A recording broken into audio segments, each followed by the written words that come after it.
হালকা মাঝারি বৃষ্টিপাত পশ্চিমবঙ্গের সব জেলারই অধিকাংশ স্থানে।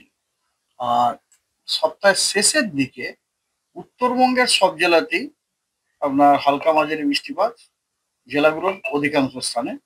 আর দক্ষিণবঙ্গের জেলাগুলোর অনেক জায়গাতেই হালকা মাঝারি বৃষ্টিপাত হওয়ার সম্ভাবনা আছে। তার মানে ইন নাটসেল এই সপ্তাহে উত্তরবঙ্গের প্রত্যেকটা জেলাতেই প্রতিদিনই অধিকাংশ স্থানেই হালকা মাঝারি বৃষ্টিপাত হওয়ার সম্ভাবনা যথেষ্ট বেশি।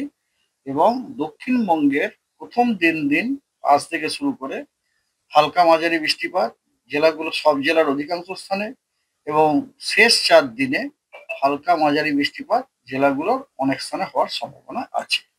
এছাড়া এছাড়া কিছু কিছু জেলায় আপনার বিক্ষিপ্তভাবে থান্ডারস্টর্ম, লাইটনিং, ঝোড়ো হাওয়া এবং তার সাথে দু এক জায়গায় ভারী বর্ষণেরও সম্ভাবনা আছে। ডিটেলস আপনারা আপনাদের বুলেটিনে পেয়েও গেছেন। তো যেমন আজকে উত্তরবঙ্গের একদম উত্তরের 5 জেলাতেই হালকা মাঝারি এই বৃষ্টিপাত তো আগেই বললাম, ভারী বৃষ্টির সম্ভাবনা আছে বিক্ষিপ্তভাবে দু এক জায়গায়। আর দক্ষিণবঙ্গের নদিয়া, উত্তর 24 পরগনা এবং সাউথ 24 পরগনাতে আপনার বিক্ষিপ্তভাবে ভারী বর্ষণের সম্ভাবনা আছে।